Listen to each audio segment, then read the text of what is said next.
Hello and welcome, I'm Raziel, and so today we're just going to round off for the rest of the week because there is a couple of other types of war games which are available and you can get them and you can enjoy them. But the thing is, I don't really play them and there isn't as much choice as I think there is. There may be a lot more because I know there's more coming as well, but there isn't that much. So the first one is this like 15mm scale, and these are very small miniatures, and I cannot emphasize this enough. They are very, very small. And if you're just getting into wargaming and you've never touched a model before, this wouldn't be a scale I would say get into, because the size of them is very fiddly to paint. And also the building side is a bit more simplified, being so small. They're not overly complicated. And so it's just something I would say that if you just get into wargaming, this size of scale may not be for you, because of just the fiddliness of the painting, and building things so simple I personally find quite boring. You're just having two pieces to build a tank and stuff like that. So, and the only one I know of is Tactical Imperialis. I think Warlord Gate does some, but I'm not sure what they're called. But we do actually have two coming as well, which is Warpath for Mantic and Armored Clash for Warcradle. Of course, I'm more excited for the Warcradle one, being a big fan of Warcradle, but at least we're going to have some more choice rather than just the one game. So you're kind of stuck with just that at the moment, which is a shame because it is a fun way of playing war games.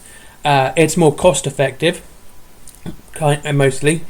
Unfortunately, we are talking about just GW here.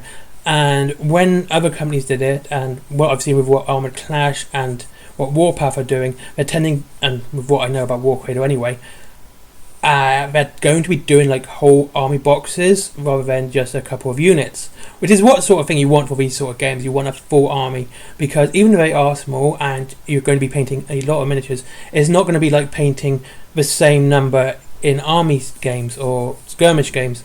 This is, it's going to be a lot quicker, though a lot more fiddlier. It's kind of weird way of putting it. But that's epic scale, I think it's called. The other one, just to finish on it, is naval and shall we say vehicle based, more vehicle based. And the big one for naval combat, again, the thing is with like naval combat, there isn't that much choice again. There's only really two or three that I know of. I think Warlord Games does one. I'd be surprised if they didn't.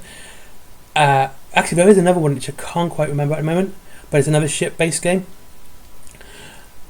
It's completely gone past. It's an American company as well, but the one I know most of all is Dystopian Wars. Dystopian Wars is great. It's not too bad. It's not like some epic scale, 15mm scale, because these ships aren't small. They aren't tiny. Well, they're tiny compared to the size of what they would be, and they're obviously a very small scale. But the actual size of the miniatures are not too bad. They are quite big. Well, they're large. They're the right size to paint and build, okay? And of course, there's a few more pieces, and they're nice fun to build as well. Some nice resin pieces. And with Dystopian Wars, Games Workshop, Warcradle has done the same thing that Mantic did with Kings of War and Firefight. There is 3 different starter sets, and which means there's only 2 factions not in a 2-player starter set. So getting into it with a friend is remarkably cost effective. And if you want to get it on your own, every faction has their own starter set, which has a fleet and everything else you need with it. The things I enjoy, and I think is always a good thing. And then you can expand by just buying whole fleets. Warcradle does sort of do this one box per game sort of thing. That's like, you just need to have that one box to play the game and have fun with it. You can expand later if you wish. And I think that's great. And again, these smaller scale games, because you kind of have a big army, comparatively speaking, even though they're very small, you don't need that much to do it, because most of these big armies will be in the single box. I believe Warpath may be the same way. And Armada is the same way. Vanguard, Kings of War Armada, which is obviously the Mantic one. Again, you don't need that much, and you tend to get like a whole fleet in a box, which is about 4 ships for them, because this is more of a skirmish naval game rather than just a big battle fleet game. So if you want to get into naval games quickly, Armada might be the one for you, because they are, like I said, it's a small skirmish game with boats, whereas Dystopian Wars is big fleets. as well. Even though, like Wild West Exodus, the rules of Dystopian Wars are robust enough that you can do little skirmish games as well, which is great. And then finally is kind of a dead style of gaming now, which is a shame. It really is a shame, and that is aircraft. I think X-Wings may be the only one that I know that's alive. I think Combined Arms might be that way. I don't know what Combined Arms is. I've got to look at that. Though Aeronautica has gone, which is a shame, really, because Aeronautica was a lot of fun, and it had lots of different factions in it. But and the models weren't too bad to build either. But X-Wing, I didn't like. There was no building or painting involved, so that's sort of kind of not my thing. So I didn't like it. Anyway, so that's basically covered every style of game. I know I didn't go too in depth this video because it's not really in my wheelhouse. I've played these games, I've enjoyed these games, but there's so little choice that I can't go into so many different games and so many different genres.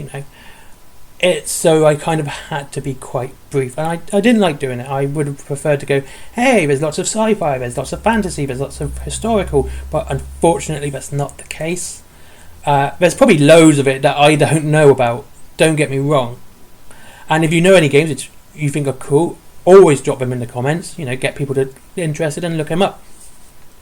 So, the final bit is a bit of a roundup of this week, and that is getting into wargaming is a massively rewarding hobby. It is one of the best hobbies you can get into.